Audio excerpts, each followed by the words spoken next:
Tu m'as parlé tout à l'heure d'un auteur américain, je crois, Jane Jacobs. Jane Jacobs, qui toi est quelqu'un qui t'a particulièrement fasciné ou qui a inspiré tes travaux de thèse, c'est ça? Ouais, ouais, tout à fait. Ouais.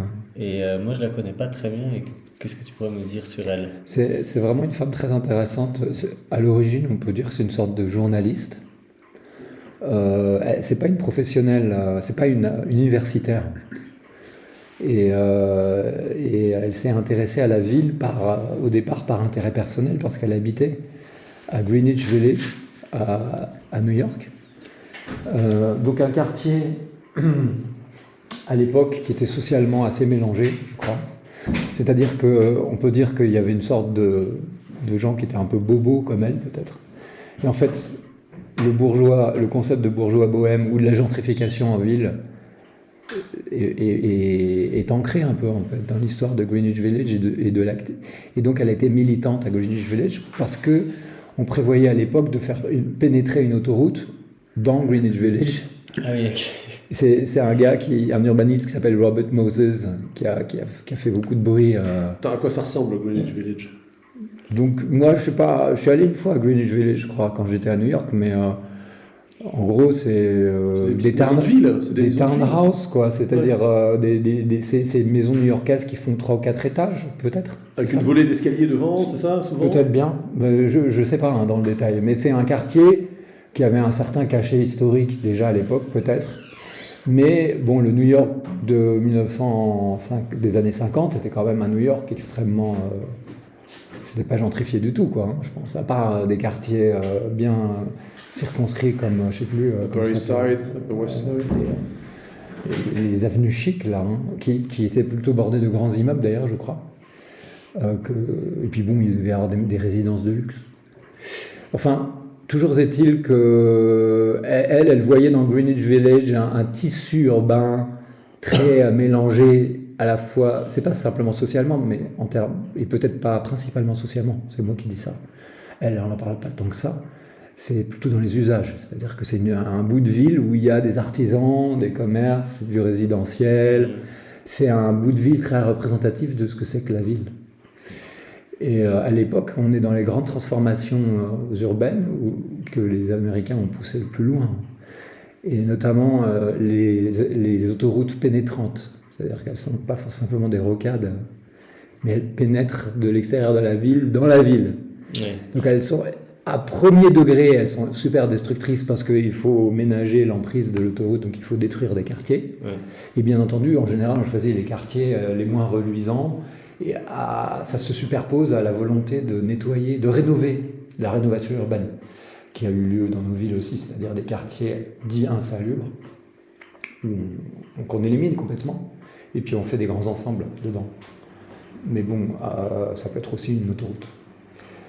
Et donc il y avait un projet comme ça, et Jane Jacobs a fait partie d'un groupe de gens, je ne sais pas si c'est elle qui les a mobilisés, principalement, qui ont protesté contre ce projet et qui ont réussi à faire. Et donc politiquement, elle a eu pas mal d'importance, enfin, dans la politique new-yorkaise et puis dans la symbolique, parce qu'il s'agissait d'un projet qui était répété dans plein d'endroits du monde, oui. Dans du monde développé à l'époque. Et donc ça a eu un impact symbolique assez fort. Et elle a écrit un premier livre qui s'appelle, très érudit, mais aussi très abordable, très, très lisible, qui s'appelle Déclin, en français, Déclin et vie des villes américaines, et qui est un essai sur ces idées d'urbanisme, c'est-à-dire, on peut dire, sur la qualité urbaine, quoi. Qu'est-ce que c'est qu'une ville avec une certaine densité, une certaine mixité d'activités, mais en cherchant à aller assez loin dans la définition de ce que c'était. Et elle réfléchissait en termes d'Amérique, ou elle s'inspirait d'Europe? Non, c'est un livre assez érudit qui examine les villes, divers types de villes, occidentaux en général, mais je crois qu'elle s'intéresse, il me semble, je l'ai lu il y a longtemps, et c'est possible qu'elle s'intéresse aussi à l'archéologie et aux villes antiques. Donc elle essayait d'argumenter en faveur de la ville traditionnelle, mais sans parler d'architecture, en parlant uniquement d'urbanisme. et contre tous les projets de modernisation des villes qui étaient en cours à l'époque. C'était quoi? C'est les années 50. 50. Ah oui. C'est dans les années 50 que Eisenhower, je crois, président, donc, a lancé un grand programme fédéral de financement d'autoroutes pour moderniser le pays. Et c'est là que les villes américaines ont subi la plus grande destruction et qu'elles sont devenues ce qu'elles... Et c'est le point de départ de ce qu'elles sont devenues maintenant. Oui. C'est-à-dire, on n'arrive pas à croire... On croit que parce que les États-Unis sont un grand pays, ils ont des villes étalées. Mais ça n'a pas de sens, parce que la mesure d'une ville, c'est le pas d'un homme. C'est ce que dit... Oui. C'est ce que dit essentiellement Jacobs. Et donc les villes américaines, jusqu'à ce programme-là, jusqu'à la Deuxième Guerre mondiale, ressemblaient essentiellement à des villes européennes.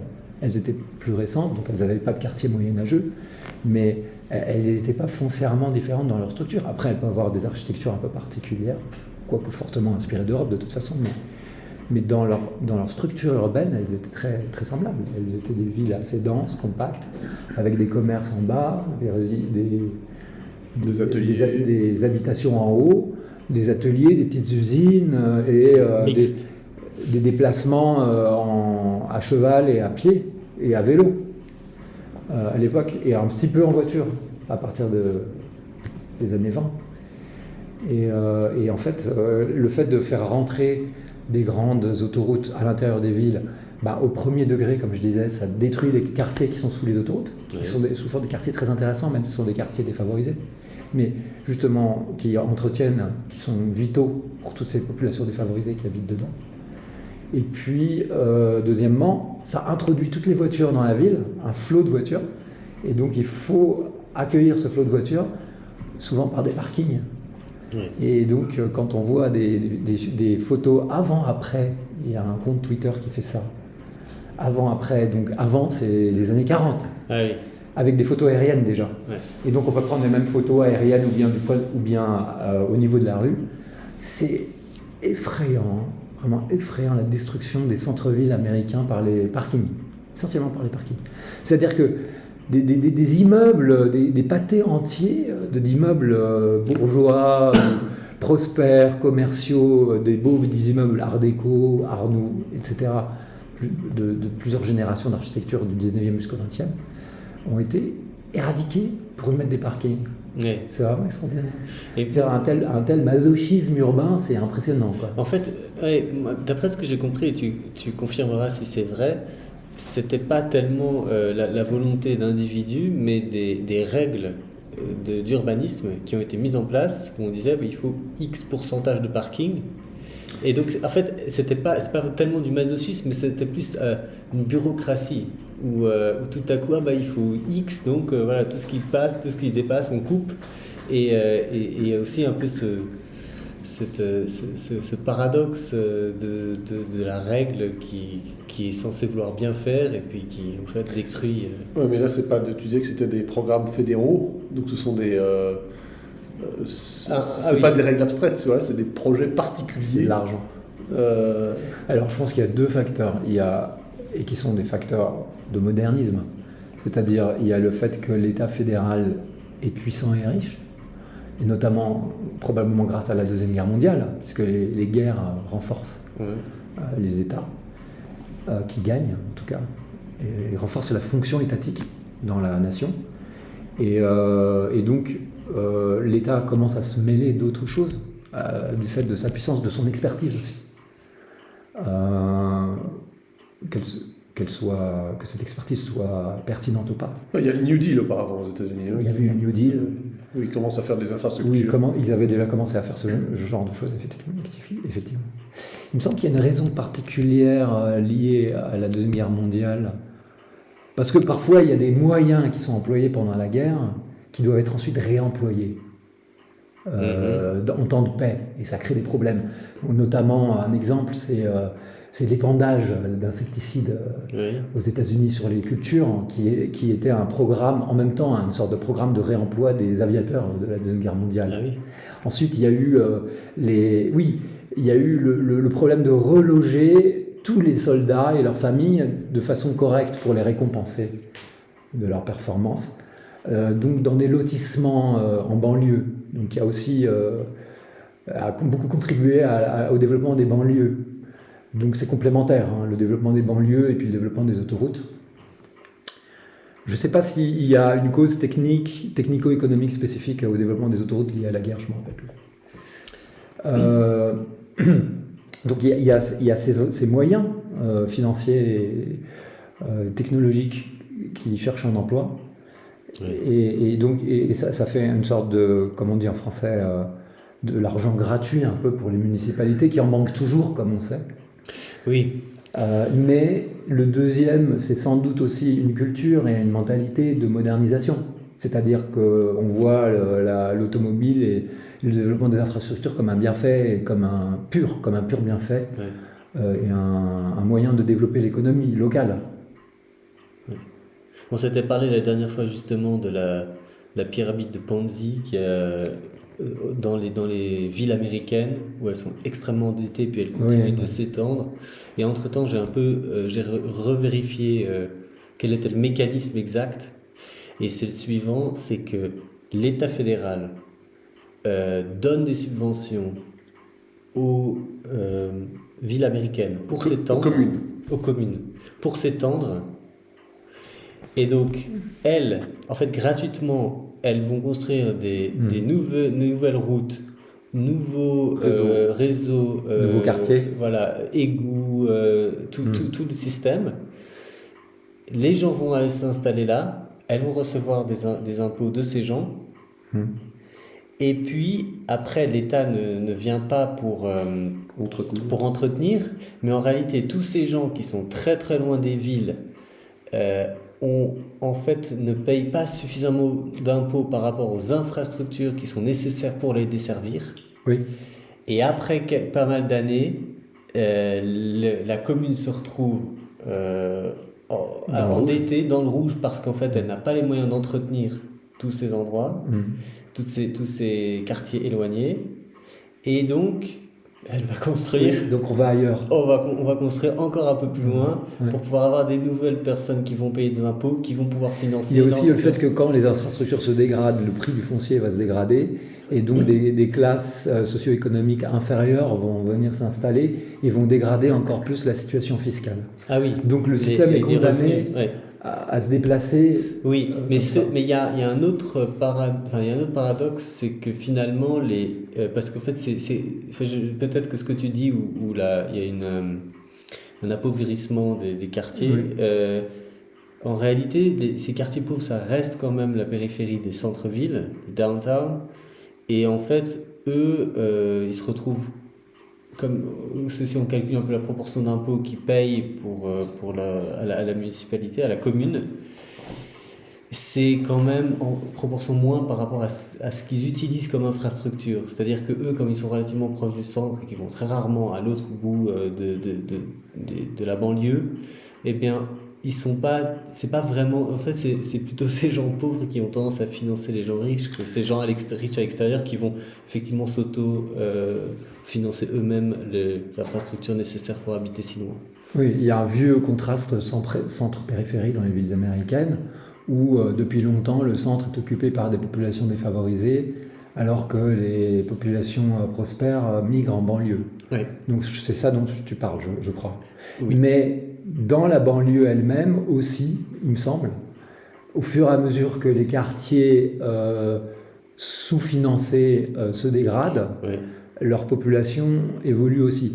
Et les populations du centre, c'est peut-être une amélioration pour eux d'aller dans ces quartiers en cours de dégradation, et une aspiration aussi, parce qu'ils veulent échapper au centre. Et donc, je crois qu'il y a une composition des deux phénomènes. Certainement. Et alors, lié à ça, il y a une agence qui s'appelle Strong Towns, que je crois tu connais, qui est une agence d'urbanisme. C'est pas une agence, c'est un mouvement.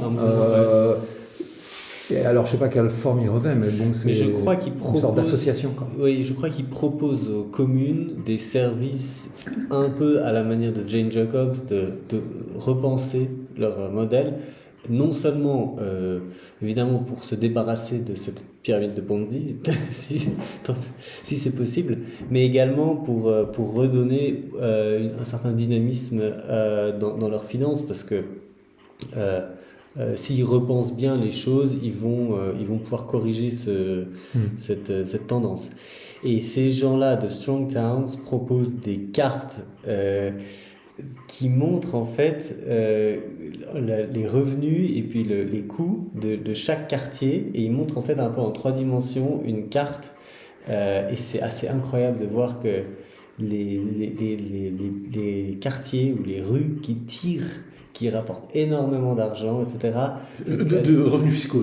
Oui, revenus fiscaux, et donc sont extrêmement rentables pour une ville, sont toutes des rues piétonnes, pas forcément des centres avec, comme on pourrait imaginer la 5e avenue à New York, mais vraiment des petits trucs qui ne payent pas de mine, mais effectivement où tout est très proche les uns des autres, des petits magasins, on peut se promener facilement à pied, etc. Et je ne sais pas à quel point cette vision est un peu idéalisée pour encourager les villes à faire ça, mais ça m'a marqué. Et au contraire, ces banlieues très très loin, et notamment avec des grands centres commerciaux, avec des parkings immenses autour, en réalité, c'est pas du tout rentable pour les communes. Si elles regardaient la réalité en face, si elles n'étaient pas biaisées par cet influx d'argent.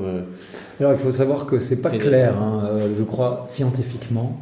Oui. C'est pas mon domaine de spécialité, mais il y a beaucoup de gens qui contestent cette vision de déficits fiscaux, des banlieues étendues. Il y a des gens qui sont assez favorables aux banlieues, y compris en France aussi. Et en fait, si j'ai bien compris, parce que c'est assez difficile d'avoir le fin mot de l'histoire, peut-être à cause de problèmes méthodologiques, et qu'il s'agit de situations qui sont dynamiques. Donc, la façon dont tu les analyses, le lien entre la dédensification ou l'étalement urbain et le déficit des municipalités n'est pas clair. Et il y a des gens qui pensent que c'est le cas et des gens qui sont opposés. Moi, j'aurais plutôt tendance instinctivement à me ranger du côté de Strong Towns et de penser que c'est le cas. Mais il faudrait creuser un peu la question. Et pour revenir à Jane Jacobs, qu'est-ce qu'elle a fait ensuite ? Voilà, et pour revenir à Jane Jacobs, donc son livre Déclin et survie, ou Déclin et vie des villes américaines, a eu un succès énorme, et il est très influent en urbanisme, et il a un peu, c'est le livre fondateur pour tout un tas d'idées sur la ville qui sont encore valables maintenant, c'est-à-dire qu'il y a encore beaucoup de promoteurs maintenant, en particulier parmi les universitaires, mais qui paradoxalement, mais le paradoxe c'est que on est un peu dans la... Bon, ça s'est amélioré, mais la situation à laquelle était confrontée Jane Jacobs reste encore assez vraie, ou plus vraie, parce qu'il y a eu un tel développement de l'automobile que c'est une force irrésistible qui a... et que les idées de Jane Jacobs, même si beaucoup de gens étaient d'accord avec elle, n'ont pas réussi à endiguer cette force. Même s'il y a des efforts constants, donc par exemple le mouvement du nouvel urbanisme, New Urbanism, le nom du fondateur m'échappe aux États-Unis, c'était l'idée de revenir à une ville jacobsienne.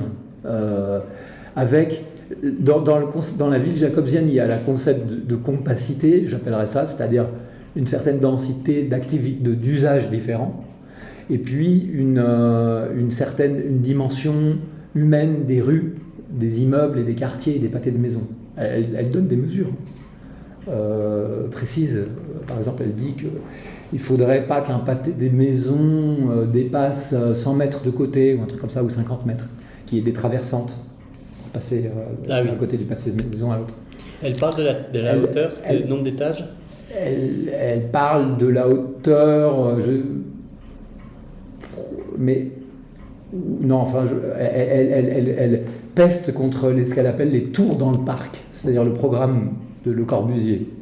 Des tours très élevées comme le plan voisin à Paris, je ne sais pas si vous avez déjà vu des photos. Oui, il s'agissait de raser tout Paris et d'y construire la défense. Et alors, une espèce de vision utopique de la ville où les gens habitent dans des tours qui sont des mini-villes presque, avec tout dedans. Et puis entre les deux, il y a des espèces naturelles.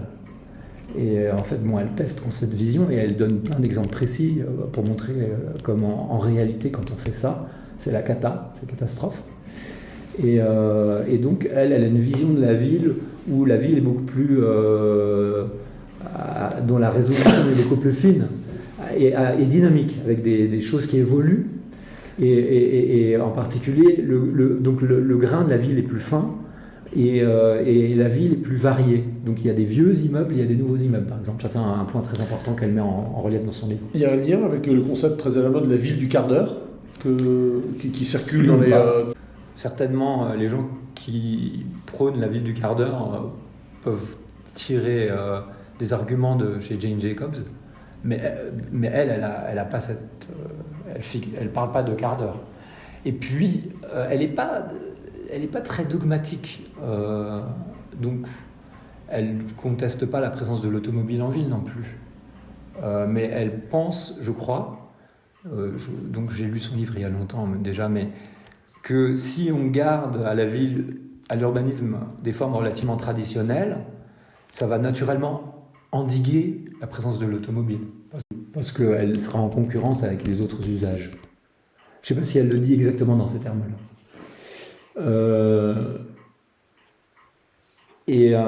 Donc ces idées ont été très influentes dans le nouvel urbanisme. Et dans le nouvel urbanisme, c'est Duarte, c'est un type du MIT, je crois. Et on a des exemples en France. Moi, je l'ai vu parce que j'habitais à Cergy. À Cergy, bon, c'est l'idée presque de Le Corbusier presque pure, avec des immeubles au milieu des champs de betteraves et puis une dalle. Alors je ne sais plus si c'est le concept de dalle et le Corbusien, mais avec tous les flux qui sont en dessous avec les voitures, et puis une dalle piétonne idéale Comme à la Défense, où les gens ne sont plus confrontés à l'automobile. Et ce modèle ne fonctionne absolument pas. Et puis avec des immeubles de hauteur parsemés, et puis pas de réseau de voies traditionnelles, quoi. Et quand j'étais à Cergy dans les années 90, il y a un projet qui s'est créé là où il y a l'étendue, le lac de Cergy, enfin une retenue d'eau artificielle, je ne sais plus comment ça s'appelle, Cergy, pas très loin de Cergy préfecture où il y a le projet de ville nouvelle. On a construit des petites maisons, des petits immeubles d'aspects diversifiés, de différentes couleurs, différentes hauteurs, dans un style un peu vernaculaire, un style architectural de la région en gros. Et avec le concept de commerce et de résidence intégrée, quoi. Enfin, mais le long d'une rue de village, de ville, de rue principale. Mais d'un seul tenant. Ça, c'est le nouvel urbanisme. Donc on construit d'un seul coup, comme un projet unifié, des immeubles d'aspects variés. Mm-hmm. En tentant de revenir à une ville plus traditionnelle. Mais ce qui est marrant, c'est que quand tu vas voir ces quartiers, tu sens tout de suite qu'il y a quelque chose qui ne va pas, quoi, hein, parce que en fait, il y a une espèce d'unité, malgré tout. Si tous les immeubles sont neufs ou de la même époque, une espèce d'unité qui est un peu gênante. Enfin, tu sens immédiatement que c'est pas de la ville organique. Ça fait parc d'attractions, c'est ça ? Ça fait un peu Disney, ouais. Alors c'est beaucoup mieux que la ville nouvelle, hein. C'est clair. Mais bon, donc par exemple, ça c'était un mouvement qui était assez influencé par Jacobs. Et encore maintenant, beaucoup de gens font référence à Jacobs. Moi, Jacobs est par ailleurs critiqué par tout un tas de gens parce qu'on considère qu'elle a prôné la gentrification des centres-villes. Et donc, et en quelque sorte, le fait qu'on fige un peu les centres-villes dans une forme traditionnelle auxquelles n'ont accès que les gens qui peuvent se permettre d'habiter, parce qu'on ne densifie plus et on garde les formes architecturales. Mais je crois que c'est un faux procès qui lui est fait, parce que quand on lit son livre, elle ne prône pas ça. Mais bon, elle est venue à représenter ça parce qu'elle a défendu Greenwich Village, en particulier parce qu'elle a défendu Greenwich Village, et que Greenwich Village est devenu le bastion bobo de New York. Ouais, c'est clair. Donc en fait, c'est un peu la dame patronesse des bobos, Jane Jacobs aussi. Mais elle a une pensée, je pense, qui dépasse largement, vraiment puissante. Et donc ça, c'était son premier livre. Mais à la fois puissante, mais tu disais qui n'a pas été suivie. Si, qui a été très admirée, qui est très influente dans ce qui a été écrit après, qui est même influente dans les politiques publiques, mais qui est pas assez influente pour contrer la puissance de la voiture, hein, parce que ok. dans la voiture, il y a le développement des infrastructures, mais il y a aussi l'aspiration des gens à la voiture, et on le voit, hein, il y a quand même un désir de voiture gigantesque, et donc c'est difficile de lutter contre.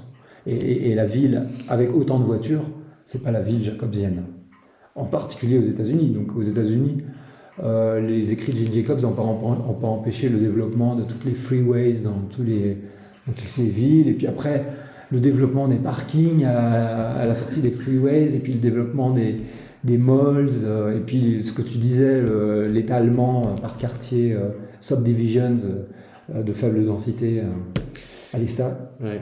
Tout Moi, surtout, tout ça, c'était inévitable en quelque sorte. j'ai entendu qu'il y avait vraiment des règles extrêmement bizarres et très strictes, justement, dans ces banlieues américaines, sur la manière Ouais. dont sont construites les Ouais. choses qui empêchent justement la mixité, donc le mélange d'un magasin près des Ouais, gens. ouais. Et alors, il y a, je crois, un endroit aux États-Unis particulier où, à cause de ces cul-de-sac qui créent là, les impasses, vous imaginez hein, les banlieues américaines avec Oui. ces espèces de routes qui font comme ça. C'est et raquette. ouais. Quoi. Il y a un exemple de deux maisons qui partagent leur jardin, qui sont dos à dos, mais qui en fait sont sur des réseaux différents. Et si vous vouliez aller à pied de l'une à l'autre, Oui, vous avez, oui, je oui, crois, oui. 1 heure et quart. Est-ce Oui, qu'il faut en passant complètement par la rue. sortir En passant par la rue, oui. Oui. Il faut sortir par Oui, un oui. endroit, faire tout le tour le long de l'autoroute, Ouais, et puis complètement re-rentrer par enfin, des choses C'est un bon exemple. complètement absurdes. Mais il y a eu un autre mouvement. C'était un mouvement qu'on peut dire de lobbying, mais aussi culturel, de promotion de la voiture, et qui s'est traduit par les règlements sur le parking en particulier. Et donc, bon, j'y reviens sur les parkings, mais un effet qui peut-être on en parle un peu plus maintenant, vous avez peut-être entendu parler de ça, c'est le jaywalking. C'est-à-dire l'interdiction faite aux piétons de traverser la rue où ils Ah oui. veulent. Ah oui. Et en fait, il y a eu tout un affrontement à un moment donné entre les automobilistes ou les représentants des automobilistes, c'est-à-dire en grande partie les constructeurs de voitures, et les gens qui voulaient garder la ville piétonne. Il y a eu une sorte d'affrontement, il y a eu beaucoup de propagande et tout, Oui, oui. et ils ont fini par sortir ce concept de jaywalking qui culpabilise finalement Ouais. le piéton. Voilà, ouais. Alors que c'est lui qui est la victime en fait des accidents et tout ça, parce évidemment il est rien par rapport à une voiture. Et donc j'ai lu, il y a un gars qui a fait une analyse un peu rapide des règlements des communes américaines où il y avait du jaywalking, parce qu'il y en a qui interdisent le jaywalking, et puis il y en a d'autres qui l'interdisent pas. Et apparemment, là où il y a le plus de morts de piétons, c'est dans les communes où le jaywalking est interdit. Où on est obligé de traverser la route sur un passage Ouais. piéton, c'est ça. Donc, sous prétexte de protéger les piétons. Mais en fait, ça donne des droits à l'automobiliste, cette interdiction du jaywalking. Et donc, ça veut dire que si tu es un piéton en dehors d'un passage clouté, t'as pas de droit. T'es Donc, du gibier. on peut t'écraser. Du gibier. C'est flagrant pour moi, hein. Par exemple, j'ai habité à Singapour où le jaywalking est interdit et où effectivement la rupture dans la chaussée urbaine, hein, parce que hein, Singapour c'est une ville, c'est-à-dire entre le trottoir où naviguent les piétons où passent les piétons et la chaussée où passent les voitures, la rupture est extrêmement forte, c'est-à-dire que les voitures vont vite Ouais. le long des trottoirs. Et ça change complètement l'ambiance urbaine. Quand je compare ça avec une ville française, en particulier Paris, qui est quand même une grande ville, où à chaque instant on peut décider, il y a une négociation qui se fait entre les véhicules Ouais. et les piétons sur un pied relativement égalitaire. C'est-à-dire que si on dit, tiens, j'ai envie de traverser la rue, il n'y a pas de passage piéton, il n'y a pas de voiture, on y va sans hésiter, mais même s'il y a des voitures, on s'engage un peu avant que la voiture arrive, les voitures ralentissent un peu. Ouais. C'est beaucoup plus humain. C'est-à-dire qu'il y a un système beaucoup plus hybride de négociation en cas par cas entre les piétons et les voitures. Et les voitures vont en gros en moyenne beaucoup moins vite, donc elles sont beaucoup moins dangereuses pour les piétons. Et ça humanise complètement la ville. Le piéton est beaucoup plus libre de dire bah, je vais de l'autre côté de la rue, maintenant, tout de suite là. Ouais. Et ça change complètement la vie. Et c'est là qu'on voit la différence entre... Commercialement aussi, Et ça change commercialement, effectivement, puisque dans une ville comme Séoul, ou dans une ville comme Singapour, où peu ou prou la chaussée est interdite aux piétons en dehors des passages cloutés. C'est-à-dire, quand on dit en dehors des passages cloutés, c'est quand le feu est favorable aux piétons. Donc c'est en dehors des passages cloutés, à certains créneaux, qui sont moins nombreux pour les piétons que pour les voitures. À Séoul et à Singapour, dans les deux, le temps de franchissement du passage piéton est très court. Donc ça veut dire que les deux côtés de la rue sont commercialement isolés l'un de l'autre. Donc le flux de piétons qui passe d'un côté est dédié aux magasins qui sont de ce côté-là. Et donc, selon le hasard, statistiquement, évidemment, il y a des gens qui veulent aller de l'autre côté de la rue et qui y vont parce qu'ils ont planifié de le faire. Mais statistiquement, on perd la moitié du trafic. Ouais. De la fréquentation spontanée des magasins. Ouais. Pas la moitié. Parce qu'à Paris aussi, il y a un frein. Et, en proportion de ce frein, quoi. On perd le trafic qui est de l'autre côté de la rue. Ça change vraiment la nature des villes. Les Pays-Bas qui dans les années 50 s'étaient organisés comme les États-Unis, d'après ce que j'ai compris, ont vraiment ont fait un retour en arrière qui leur a pris un temps très long. C'était pas en 10 ans, qui fait qu'aujourd'hui leur organisation est très différente. Mais il y a une chose qui est marquante au sujet des trottoirs, c'est qu'eux ils ont un concept de trottoir continu. C'est-à-dire que en fait, à chaque fois qu'il y a une rue qui se termine et qu'il y en a pour les voitures et une autre qui croise, au lieu d'avoir le trottoir qui s'arrête, la route qui passe, le trottoir continue et la voiture s'élève au niveau du trottoir. Ouais. Ils mettent aussi des briquettes qui font que la texture change. Oui. Il y a un léger dos d'âne en fait. Et résultat, l'automobiliste sans violence, sans feu, sans stop, sans limitation de vitesse à 10 km/h, l'automobiliste sent naturellement que voilà, il arrive dans un endroit où il est susceptible de voir des piétons. Et je sais pas, sans vouloir l'idéaliser, parce que c'est assez facile d'idéaliser ça, je pense que c'est quelque chose qui devrait se généraliser, parce que ça permet...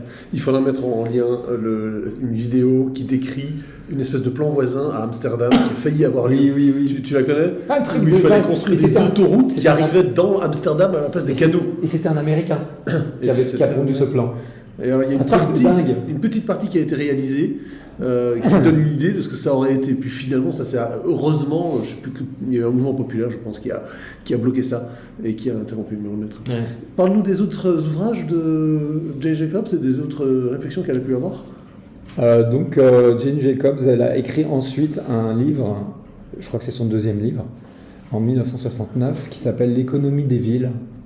Alors, ce qui est incroyable avec Jane Jacobs, c'est l'influence qu'elle a dans le monde universitaire, mais aussi dans la pensée, sur les villes, dans le monde anglophone, et la faible influence qu'elle a dans cette pensée en France, parce qu'elle n'a pas été traduite. Donc son livre le plus fameux, celui que j'ai cité tout à l'heure, Déclin et vie des villes américaines, qui a été écrit en 1905, qui a été publié en 1961, je crois, il n'a été publié en français que dans les années 90, vachement plus tard. Ah oui.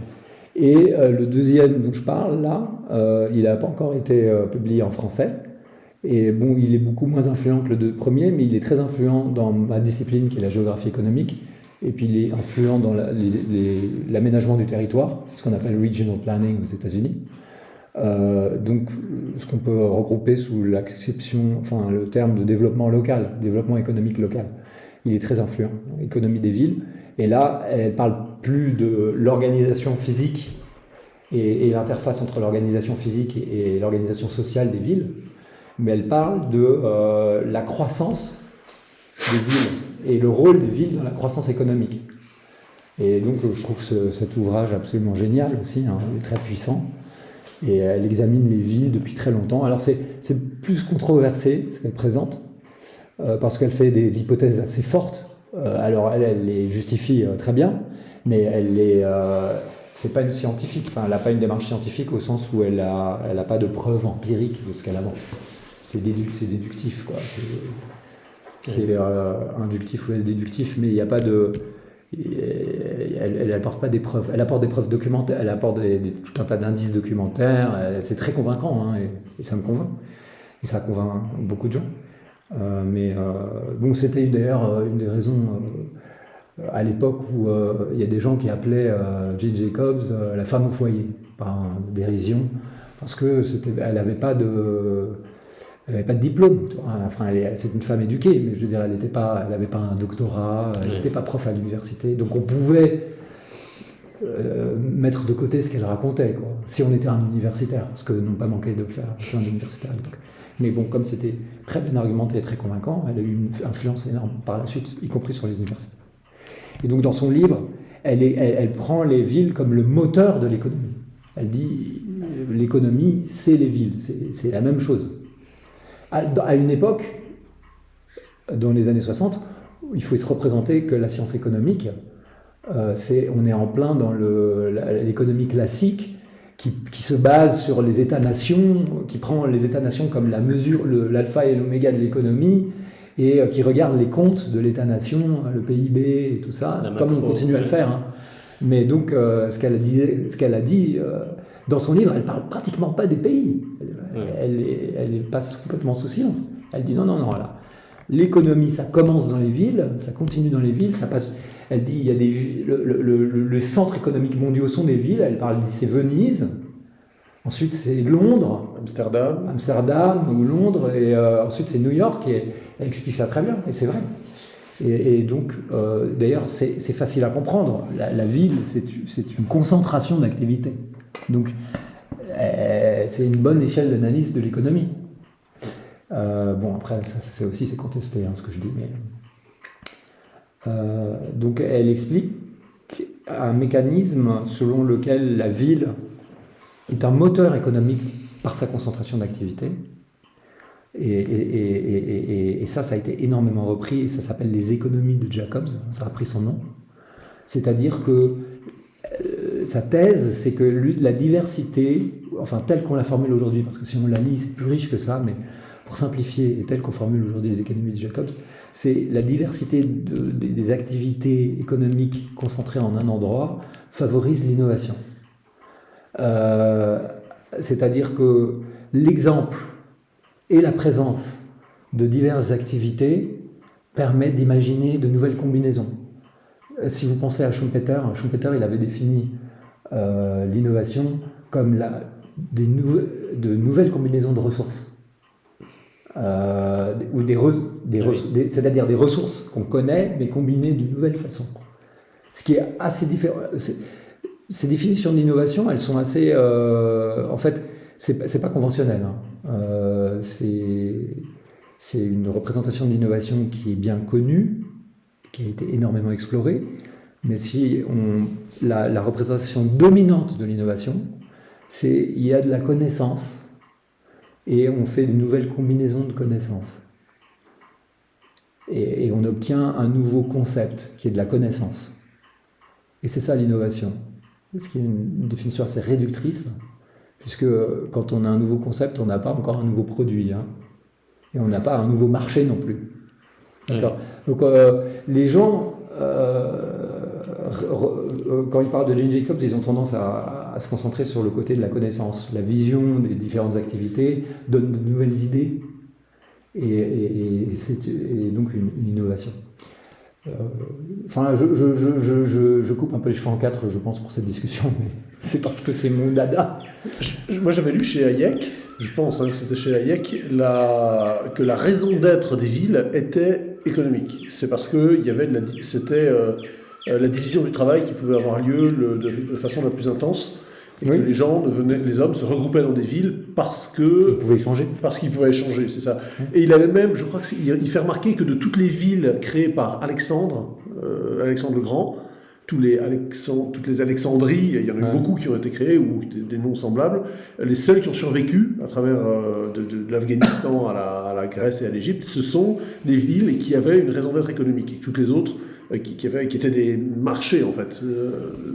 Oui, et c'est comme ça que l'explique Jane Jacobs, c'est-à-dire qu'il y a un carrefour où se rencontrent les gens, Et des nomades, peut-être au départ, qui mettent des tentes, qui échangent. C'est un marché, une place de marché. Et puis là-dessus se greffent des résidences, parce que le marché a du succès. Donc il est continuel, donc il faut y habiter. Et puis là-dessus commencent à se greffer des activités économiques, on pourrait dire domestiques, c'est-à-dire qui servent, parce que le marché, il sert ce qui est à l'extérieur, n'est-ce pas ? Les gens viennent au marché pour échanger. Donc la fonction initiale de la ville, c'est de servir la non-ville, ou les autres villes. Mais après, le deuxième niveau de développement économique de la ville, c'est les services à l'intérieur de la ville pour les gens qui habitent à la ville. Donc c'est un deuxième moteur de développement économique urbain. Et donc on voit qu'il y a une diversification. La diversification, elle n'est pas simplement commerciale, elle est aussi urbaine. C'est-à-dire, elle a un moteur urbain, c'est-à-dire l'économie domestique. Et quand la ville, et c'est pas rien, parce que si on y pense, quand tu as une grande ville, tu commences à avoir des marchés solvables qui sont de plus en plus spécialisés. Du fait de la taille de la ville, donc par exemple, dans une grande ville comme Paris, il y a des librairies ultra spécialisées dans un domaine que tu ne vas pas trouver à Embrun, en bas. Parce que la ville agit comme un concentrateur de marché et que les 1000 personnes qui s'intéressent à ce sujet et qui sont dispersées normalement sont concentrées dans la ville. Mais en même temps, il y a aussi la concentration de la richesse qui fait que dans la ville, on va servir des besoins extrêmement... on va pouvoir développer des produits extrêmement chers qui vont rencontrer une demande solvable.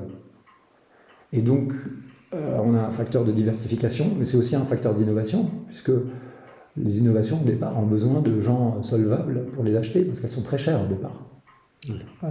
Donc, il y a toutes ces choses-là qui rentrent en ligne de compte. Mais le moteur principal, selon Jacobs et selon ses disciples, dont je fais partie, c'est vraiment que la diversité d'une grande ville, d'une ville assez grande, cette diversité va être facteur d'innovation. Alors, je parle de taille de ville et je le lie à la diversité, mais c'est un phénomène... justement, en fait, il y a un double mouvement, parce que autrefois, une ville plus petite était plus diverse que maintenant, si vous y pensez. Pour un certain seuil de diversité d'activités, il faut une ville plus grande maintenant qu'avant. À cause de la spécialisation, parce que les transports et les relations entre les villes se sont développés, on permet à des lieux de devenir plus spécialisés pour un marché plus grand. Donc, des villes plus grandes sont plus spécialisées qu'avant.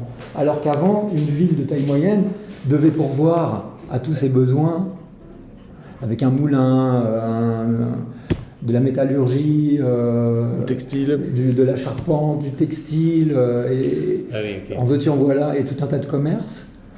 Maintenant, ces activités comme la meulerie se sont ultra concentrées à l'échelle nationale, dans un ou deux endroits. Et ensuite, on redistribue la farine localement. Donc, maintenant, plus on avance, plus il y a de concentration urbaine, plus il y a de relations commerciales entre les villes, et plus le commerce est huilé, enfin, plus le transport est bon marché internationalement, plus il faut des tailles de villes plus grandes pour retrouver la même diversité. Mais de même, plus on se mondialise et plus le commerce est bon marché, plus les villes grandissent. Donc il y a ce double truc qui se passe. Mais la règle est dictée par Jacobs de cette idée de diversité, elle est valable à travers l'histoire, à toutes ces échelles. Voilà, donc c'est une idée super influente, mais qui est aussi contestée, hein, parce qu'il y a des gens qui disent non, il faut se spécialiser pour innover. Puis bon, maintenant, souvent, on combine un peu les deux idées, quoi. C'est-à-dire que une combinaison de spécialisation et de diversité. Quand on y pense, la diversité, c'est une multispécialisation. Dans une grande ville comme Paris, qui est diverse industriellement, enfin l'agglomération parisienne, il y a un pôle aéronautique Il est super, ce qu'on sait peu. La ville de Paris est la deuxième ou même peut-être la première ville aéronautique de France, industriellement. Et oui, ces gens sont très spécialisés. Mais peut-être que l'innovation aéronautique bénéficie de la proximité d'un autre pôle, je sais pas, de biologie, un autre pôle dans un autre secteur, etc. Donc la discussion, c'est sur la portée de la spécialisation et de la diversité. Qu'est-ce que dirait Jane Jacobs sur une ville, on est ici dans les Hautes-Alpes, à Embrun, et juste en dessous, là, quel avenir elle pourrait prédire ou quel conseil elle donnerait à ces villes pour qu'elles prospèrent? Parce qu'aujourd'hui, elles sont... Il y a combien d'habitants ici à peu près? Je crois qu'il y a la commune d'Embrun, c'est 5000 résidents, je crois, en dehors des vacances. Et l'été, ça monte, la vallée monte à... Ah non, bien plus, à 100 000, je crois. Ça, la vallée, le lac de Serponçon, tout ça, c'est près de 100 000 habitants. Pas que la commune d'Embrun. Non, pas que la commune d'Embrun. Voilà, la commune d'Embrun est la plus grosse de loin par rapport à toutes les autres. En tout, si tu regroupes peut-être la communauté de communes, il va y avoir 10 000 habitants maximum. Je ne sais pas ce que donnerait Jacobs après l'avoir beaucoup étudié, c'est pas évident ce qu'il dirait.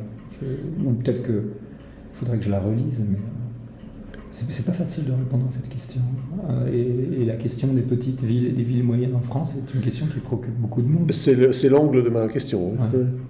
Et effectivement, moi j'ai des réponses personnelles, je ne sais pas si ce sont celles de Jane Jacobs, et je ne suis pas sûr que mes réponses soient valables non plus.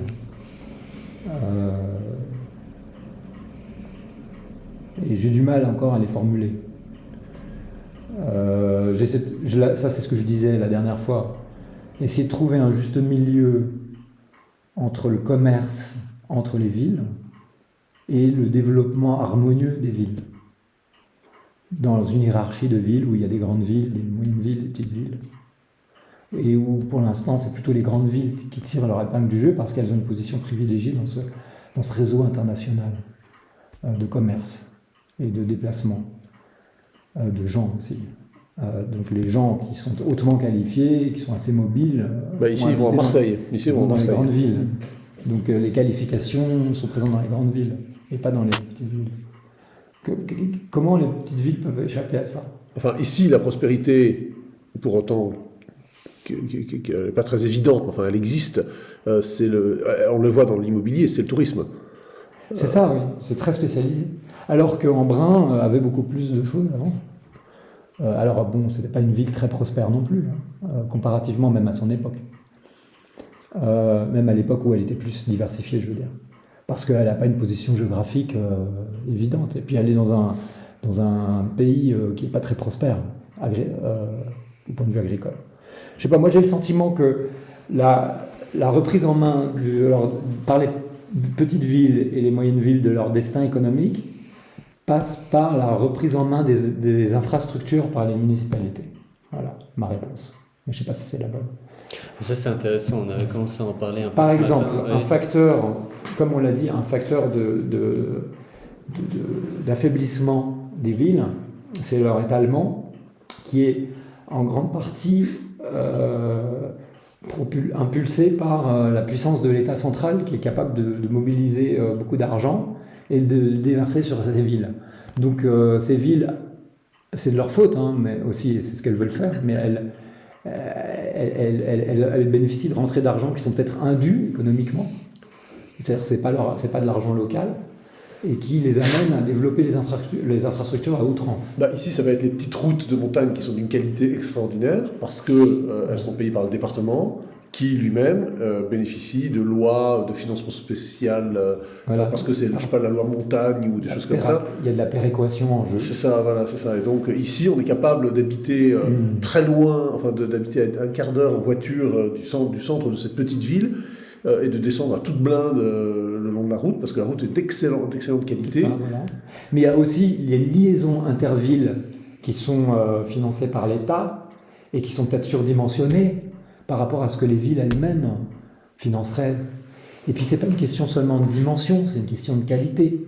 Qu'est-ce qu'une ville de son propre chef développerait comme infrastructure par exemple, Embrun, Gap et Briançon, qu'est-ce qu'ils développeraient de leur propre chef sur leur propre denier comme infrastructure de liaison? Pas grand-chose. Est-ce que ce serait une route comme elle existe actuellement? Est-ce que ce serait une plus petite route? Est-ce que ce serait plutôt le train? Est-ce que ce serait des dirigeables? Je sais pas, je dis n'importe quoi. Enfin, est-ce que ça resterait sous-développé? Elle développerait plus les télécommunications? J'en sais rien. Il y a le fait que même localement, ces villes se sont étalées à outrance. Je veux dire, c'est horrible, c'est complètement...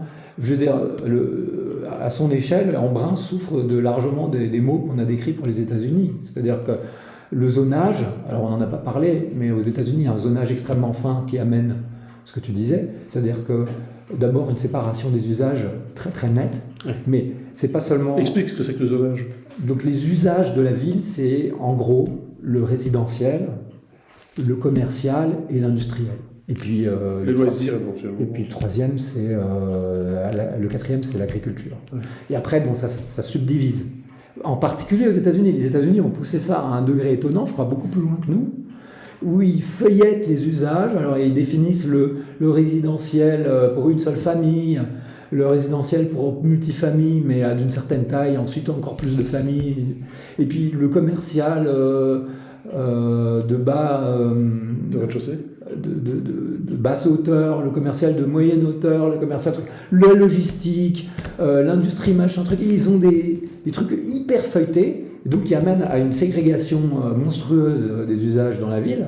Et donc qui dit ségrégation dit déplacement entre tous ces usages et étalement. Et ils ont poussé ça à un point vraiment affreux, quoi, hein. Et puis surtout uniformisation de tout le pays. C'est-à-dire que partout ça se ressemble parce que on a... Oui, alors après tu atteins des économies d'échelle dans le bâtiment aussi, qui fait qu'on standardise le bâtiment et que par exemple un hangar de Intermarché, rien ne ressemble plus à un hangar de Intermarché à Embrun qu'un hangar de Carrefour à Toulouse, quoi. C'est la même chose, c'est l'architecture industrielle. Et ces économies d'échelle, elles sont permises par des relations, par des transports extrêmement bon marché. Mais bon, aux États-Unis, la désagrégation, la dislocation des villes, elle est poussée par le zonage aussi. Et elle est poussée aussi par l'exigence de parking. Donc sous l'effet du lobby automobile, je pense. L'exigence que tout nouvel immeuble ait un certain nombre de parkings qui correspondent à l'usage estimé de cet immeuble. Et donc, cette obligation de parking, en dépit des besoins d'une offre et d'une demande économique, fait qu'on a une offre de parking subventionnée.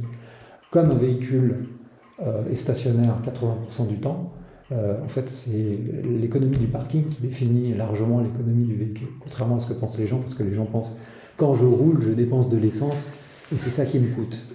Mais effectivement, ils ne pensent pas au parking parce qu'il est souvent subventionné et gratuit, lié à l'usage qu'on fait, ou bien des subventions croisées, parce que si on exige dans un immeuble qu'il y a un certain nombre de parkings, tous les foyers qui sont sans voiture financent les parkings de ceux qui ont une voiture à travers l'acquisition et l'entretien même parfois de l'immeuble. Donc il y a un gars qui s'appelle Donald Shoup, un Californien, un prof à UCLA, je crois, qui a écrit un pavé énorme qui s'appelle Le coût très élevé du parking gratuit, où il explique vraiment... En fait, il fait du parking la cheville ouvrière de toute cette ville étalée et tout ça, en disant que c'est le facteur économique le plus important dans l'étalement et le délitement, on dirait, des villes. Et c'est plausible, hein, c'est assez plausible. Et ici, donc, le zonage, tu avais commencé à parler... On voit le zonage, hein. Il y a une zone commerciale avec Intermarché, machin, bidule, puis il y a des zones résidentielles avec tous les chalets, là, où il n'y a pas un commerce. Ouais. Où il y a des commerces, mais il y en a... Et les gens vont être amenés... Donc c'est la poule et l'œuf, hein. Donc on construit ces zones qui sont accessibles par automobile, dans lesquelles il n'y a pas de logement. Et on concentre, on crée des économies d'échelle pour des entreprises qui n'ont pas financé ces infrastructures, bon, ça on a parlé la dernière fois, et qui bénéficient d'économies d'échelle foncières. On leur donne des grands terrains, elles peuvent construire de grands magasins où elles peuvent stocker beaucoup de produits et donc réduire le prix par produit, et elles bénéficient d'économies d'échelle logistique puisqu'on leur donne tout un tas d'autoroutes, les camions ne payent pas l'autoroute au prix où ils l'usent. Dans les routes locales, ils ne payent même pas du tout, n'est-ce pas? Il y a la carte grise, ils payent un... Donc, après, ils payent le carburant est très élevé. Mais bon, un camion, moins qu'un véhicule particulier, mais comme un véhicule particulier, aussi stationnaire une grande partie du temps. Et ils ne payent pas ce parking, souvent. Donc, il y a beaucoup de distorsions économiques là-dedans. Comme on sépare les usages, on oblige les gens à finalement être motorisés, quoi. Donc l'urbanisme nouveau d'Embrun hors les murs, il est typique de cet urbanisme moderne d'étalement. En plus, ce sont des quartiers morts la plupart de l'année, parce que ce sont des résidences secondaires. Et c'est encore pire parce que il y a le tourisme. Donc ça fonctionne à un gabarit pendant une pointe, c'est dimensionné pour une pointe de l'année où même pour les touristes, ça présente des inconvénients, parce que les touristes aussi doivent se déplacer en voiture. Mais on imagine que quand il n'y a plus de touristes, tout ça se vide et est beaucoup trop peu dense pour le peu d'habitants qui restent toute l'année. C'est dingue. Ouais. Donc, après, on voit... Moi, j'ai une objection quand tu dis qu'il faut que les communes reprennent les leviers sur leur développement économique. On a un exemple en France qui est la loi, comment ça s'appelle, la loi sur les centres commerciaux, la loi... disons que les villes sont probablement capables, et Embrun peut peut-être probablement autofinancer ce développement dont je parle. C'est-à-dire qu'on a dit que les échelons supérieurs qui sont plus riches poussent les villes par le financement à ce développement urbain, mais on peut aussi imaginer qu'une ville comme Embrun arrive à autofinancer sa zone commerciale et ses résidences concentrées. C'est possible. Et c'est possible qu'elle le fasse en dehors d'une incitation étatique. Je ne dis pas le contraire. Donc revenir à l'échelon municipal, c'est pas une solution c'est pas magique, complète, c'est pas magique. Mais maintenant, il faut voir tout ensemble. La ville d'Embrun est alimentée par des centrales électriques qui sont très éloignées, avec des lignes à haute tension. En fait, dans le cas d'Embrun, pas si éloigné, puisqu'il y a le lac de Serponçon. Mais bon, quand le lac de Serponçon est très bas, comme maintenant, je sais pas s'il suffit aux besoins de la région. Elle est alimentée par des autoroutes, tout un système qui ne dépend pas d'elle. Il y a tout un tas de ressorts, de leviers très importants économiquement qui ne relèvent pas de la ville. Donc c'est très difficile d'imaginer ce que pourrait être la ville si elle reprenait tous ces leviers en main. Et il y a probablement beaucoup de gens qui pensent que c'est indésirable parce que les municipalités sont très critiquées pour leur incompétence, pour leur démagogie, parce qu'elles sont plus proches de leurs administrés. Il y a tous les problèmes qui se posent au niveau étatique, se posent également au niveau municipal. Je dirais que l'argument principal, c'est l'échelle. C'est vraiment, on ne dit pas que ces problèmes vont disparaître, mais être ramenés à des échelles inférieures. Oui, il peut y avoir des problèmes à une échelle petite, aussi grand mais ils auront des conséquences plus petites. Donc ils auront des conséquences plus petites. De plus, la régulation est beaucoup plus directe par les citoyens et envers leur municipalité. En cas d'insatisfaction. Et enfin, il y a la concurrence entre ces municipalités. Donc si un citoyen est vraiment trop insatisfait de sa municipalité, il peut aller voir à côté. Donc je dirais ça fait beaucoup d'arguments et je dirais que à nouveau, mais sans que je puisse le justifier parfaitement, il y a cette idée que si la ville reprend la main sur ses infrastructures, en particulier énergétiques, je sais pas, j'ai le sentiment que ça amène à reprendre la main. Attends, développe, qu'est-ce que tu veux dire sur les ressources? On dit souvent que l'énergie est le socle de l'économie. Or, l'énergie, dans un pays comme la France, mais également aux États-Unis en grande partie, dans des plus grands pays, elle est très nationale, elle est étatique. Et donc, l'État pilote les moyens du développement économique à travers l'infrastructure électrique. et l'infrastructure énergétique, pas que électrique, parce qu'il faut aussi acheminer le mazout, tout le reste. Et les choix de mix dont on parle tellement maintenant, le renouvelable, le nucléaire, etc. Et donc si on ramène ça à l'échelle d'une ville, j'ai le sentiment que on va ramener à des modèles de développement qui pourraient être très différents et qui pourraient être beaucoup plus diversifiés entre les villes. Mais effectivement, après on peut dire oui, mais EDF c'est une merveille de l'étage commun français et on a pu développer le pays grâce à une électricité fiable, un réseau développé par des gens très compétents. Donc, par exemple, prenons l'exemple du nucléaire, un programme extraordinaire de construction du nucléaire à partir des années 70 et jusqu'aux années 80. On a construit des centrales extrêmement sûres, extrêmement fiables et très rapidement. Bon, évidemment, on voit bien qu'une municipalité serait à la peine pour faire ça. Hein. Donc, on parle aussi d'un développement, donc un développement qui est peut-être moins rapide et peut-être dans certains cas un sous-développement, parce qu'il y a des endroits qui restent sous-développés. Il existe aujourd'hui, une boîte comme Rolls-Royce développe des petits réacteurs, jetables d'ailleurs. Mais peut-être que l'échelon, mais après si on a une vision plus historique, on peut dire bon bah oui, ok, mais l'échelon du développement économique par l'État, c'est une certaine étape. Puis maintenant il faut revenir finalement à l'échelon municipal. Des baronnies, quoi. Il y a un exemple, enfin, il y a deux villes qui sont des exemples, des contre-exemples du pouvoir d'organisation, d'urbanisme, de mainmise d'une ville qu'une ville peut avoir sur ses réseaux. C'est Canterbury, en Angleterre, et Oxford, qui toutes les deux sont des communes, des municipalités tenues par la gauche anglaise, qui ont décidé de zoner, cloisonner la circulation à l'intérieur de la ville. Alors, c'est pas des grandes villes, il faut imaginer. Hein. Oxford, je crois que c'est 200 000 habitants, c'est pas avec la périphérie. Canterbury, ça ne va pas faire 100 000 habitants, hein, c'est tout petit. Et alors, ils ont décidé, par exemple à Oxford, il va y avoir 6 zones où que les habitants ne peuvent pas quitter en voiture pour aller dans une autre zone de la ville. Plus d'un certain... Ils ont un quota... 50 fois par an. 50 fois par an. Une fois par semaine. C'est-à-dire que tu es interdit, et les extérieurs, s'ils viennent à Oxford en voiture, parce qu'il faut traverser Oxford parfois pour circuler dans ce coin-là, il y a des autoroutes qui l'entourent, mais pas partout, doivent payer quelque chose comme 70 € par jour. Il est même question que même la police et les ambulances doivent le payer, tu vois. C'est à ce niveau-là que ça arrive. Donc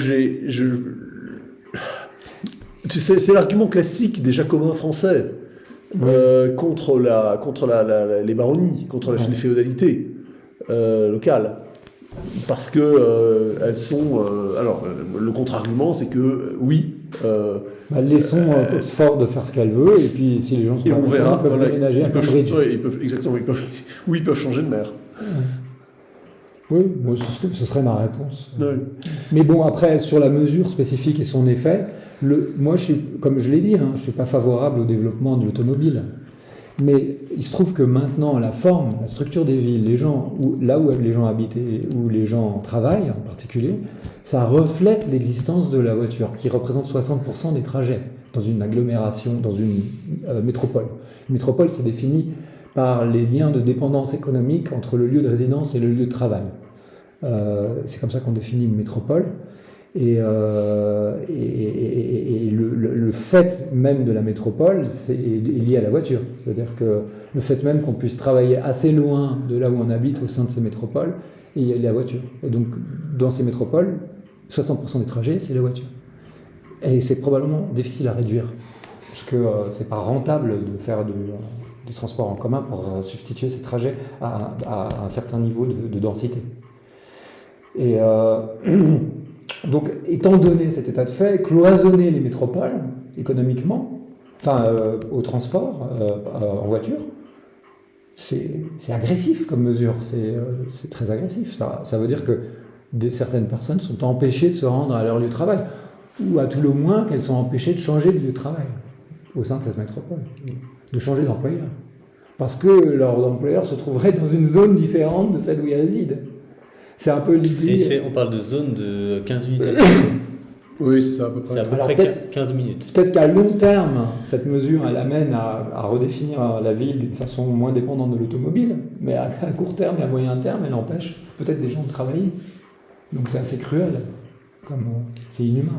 Surtout que ce sont souvent les foyers les plus modestes qui sont les plus dépendants de la voiture. Pourquoi ? Parce que, à cause des prix du foncier, ils sont rejetés en périphérie, où il n'y a que la voiture comme moyen de transport.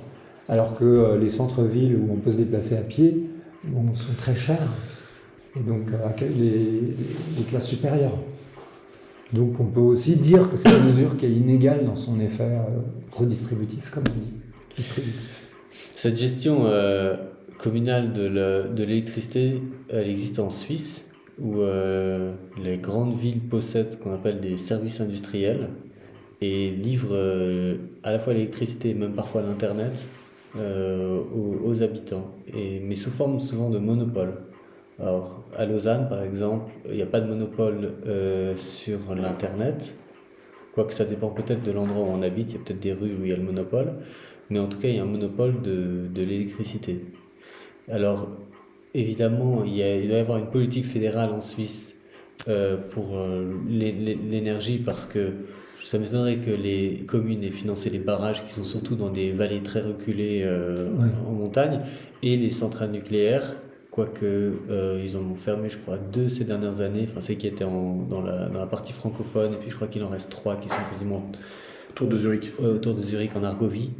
Mais ce modèle-là de service industriel existe. Je sais pas. Il existait en France Ah, avant. On voit encore à Lille, on voit des vieux transformateurs sur lesquels il y a encore marqué sur le linteau gravé dans le béton, service public d'électricité, régie municipale d'électricité de Oui, Roubaix. et il y avait des compagnies privées aussi. Dans Paris était desservi par plusieurs centrales privées en électricité, et on voit encore leurs bâtiments. Oui, tout à fait, ça existe. Moi, mon idée, c'est que l'énergie, c'est un peu le nerf de l'économie, mais il y a aussi l'idée que si la municipalité reprend contrôle de services, de ces réseaux, elle reprend le contrôle de beaucoup de choses, c'est-à-dire qu'elle peut décider d'avoir un autre modèle technologique, par exemple, elle peut choisir d'autres solutions qui sont peut-être plus adaptées localement. Elle peut aussi former des gens, des ingénieurs, elle peut avoir une école, comme il y en a une à Paris, des ingénieurs municipaux. Et donc ça amène, pour beaucoup de villes, des ingénieurs municipaux, ce serait à un niveau socio-économique beaucoup plus élevé que ce qu'il leur reste, quoi. Tu vois ? Elle pourrait faire des arbitrages écologiques entre la production d'énergie sous une certaine forme et la conservation. Il y a des ressources, des occasions d'augmentation de productivité, même dans l'énergie hydraulique, et qui sont parfois surprenantes. J'ai l'exemple d'une vallée un peu au nord d'ici, le Val Godemar, qui est dans l'Isère, je crois, où alors, il y a tout un système. Il y avait un système qu'EDF avait construit de plusieurs conduites forcées qui récupéraient des sources dans la montagne, et puis il y avait une petite centrale hydroélectrique qui était au débouché de cette vallée. Et il y a eu un moment, je crois dans les années 90 ou 2000, où EDF a dû vendre, sans doute à cause de règlement européen, a dû se séparer de certaines ressources, de privatiser certaines ressources hydroélectriques. Et alors, elle a évidemment commencé par les moins rentables. Et c'est un champion de ski local qui a racheté cette centrale hydroélectrique. Et alors, très vite, ça s'est arrêté. Très vite, la privatisation a cessé. Mais ce gars-là, et on avait visité, on avait discuté un peu avec les ouvriers qui étaient là, ce gars-là a réussi, parce qu'il s'occupait très soigneusement des différentes arrivées, des différents courants, à augmenter considérablement la productivité de son usine hydroélectrique, parce qu'il la gérait à un niveau local. Et je dis ça parce que c'est un exemple, peut-être pas systématique, je pense, mais lorsqu'une ville reprend, je sais pas, une ville de montagne comme ça, ici reprend des ressources hydroélectriques ou les développe, parce que peut-être que ça sera rentable. Il n'y a pas de ressources il y a évidemment le lac de Serponçon qui est gigantesque ici à côté, mais des torrents qui descendent là de partout. Il y a la Durance qui est... Et il y a la Durance, et ici, oui. Il y a des possibilités de création de production d'énergie, en l'occurrence renouvelable, enfin je m'en fiche un peu de ces sujets-là, mais hydroélectriques, qui qui, lorsqu'elles sont gérées par un particulier, plutôt que par des fonctionnaires qui sont envoyés au fin fond de l'Isère pour gérer une usine qui n'est pas la leur, sont capables soudain de faire fleurir beaucoup plus cette ressource qui était un peu gaspillée par une organisation centralisée. C'est un cas classique en économie, mais ça existe même dans un marché a priori aussi centralisable et qu'on doit centraliser que l'énergie hydraulique. Là, c'est simplement purement l'effet d'échelle, le changement d'échelle d'organisation, sans même prendre en compte la dimension politique d'une municipalité. Mais c'est ce qui se produirait probablement suite à une prise de pouvoir, enfin une reprise. Et on peut imaginer aussi toutes ces petites lignes de chemin de fer qui ont été fermées par la SNCF parce qu'elles n'étaient pas rentables pour la SNCF, qu'elles soient reprises par des syndicats de communes le long de ces rails. Ça ne veut pas dire qu'elles deviendraient rentables, mais il y a un choix politique. Mais c'est ce qui se passe avec les régions, d'une certaine manière. Ce sont les régions en France qui... Oui, c'est ça, pour les TER. Les régions sont des mini-États. Oui.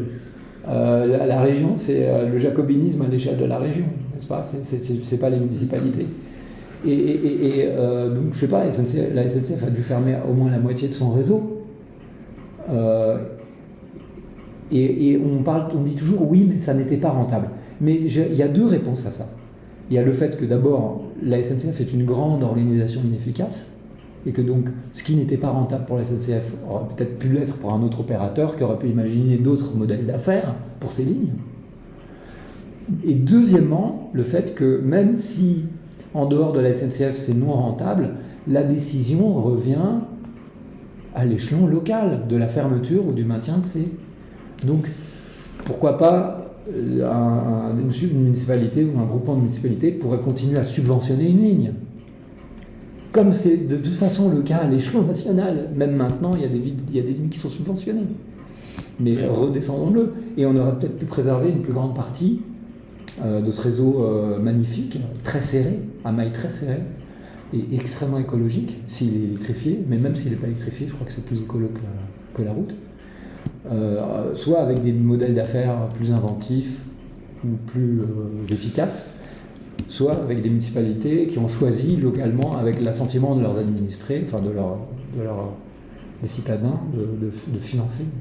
Oui, et surtout cette satisfaction, même si on le paye cher, son chemin de fer, que voilà, on a choisi où allait notre argent, alors que justement on est face la plupart du temps à des Français, enfin des contribuables qui sont un peu aigris parce qu'ils trouvent qu'ils ne savent pas où vont leurs impôts. Oui, c'est ça. Il y a une meilleure visibilité, un lien plus proche, une proximité de la décision avec les gens qui sont concernés par cette décision. Et puis après, si on regarde l'écosystème, la filière énergétique, la filière électrique, c'est-à-dire tous les composants industriels et les services qui sont nécessaires au fonctionnement. Si on fragmente l'investissement et qu'il est réparti entre les municipalités, on peut imaginer que les filières aussi se retrouvent fragmentées et que donc on a un écosystème industriel beaucoup plus riche, avec moins d'économies d'échelle, mais avec plus de diversité. Et donc par exemple, si une ligne de chemin de fer devient locale, administrée par une municipalité, possédée par une municipalité, ou bien sous la tutelle d'une municipalité dans une compagnie privée, mais toutes les compétences de construction, de réparation, d'exploitation des lignes sont en quelque sorte aussi redescendues à ce niveau-là. Et donc ça correspond à des arbitrages de politique industrielle ou économique. Ça modifie la démographie. Est-ce que je forme des gens dans une école municipale qui savent faire ça ? Est-ce que finalement certains composants étant relativement faciles à produire, finalement c'est pas moi qui vais les produire et je vais les développer? Ça change complètement l'approche, mais sans nier l'utilité des échanges entre les municipalités et entre les pays. Mais ces échanges sont structurés par un développement d'infrastructures. Et donc, aux municipalités de décider combien elles en veulent et sous quelle forme. Et avec quel écosystème industriel. Et donc, il me semble que là, on trouve un un chemin pour réconcilier le commerce international, pour concilier, ça c'est un anglicisme, concilier le commerce international et le développement local, qui semble être aujourd'hui violemment opposé. Et aussi le libéralisme tel qu'il est compris de façon populaire, c'est-à-dire une espèce d'enfer du commerce international et des multinationales. Les rouleaux compresseurs. Une espèce de machine, un léviathan autonome des États ou je sais pas quoi. Le libéralisme et le local, et la dépense publique, et l'espace public, et les investissements publics. Puisque si c'est au niveau municipal, c'est plus libéral politiquement. Il y a une subsidiarité. Et il y a la concurrence en différents modèles qui jouent et qui permet à un citoyen d'une nation de faire des arbitrages résidentiels qui ont une grande valeur, quoi. Alors qu'aujourd'hui, dans un paysage super standardisé en France, les arbitrages de localisation résidentielle, ils ont moins de valeur. Ils ont moins d'enjeux, ils ont moins de contenu. Ouais. Bon, voilà, c'est pas mal. C'est une spéculation. C'est bien.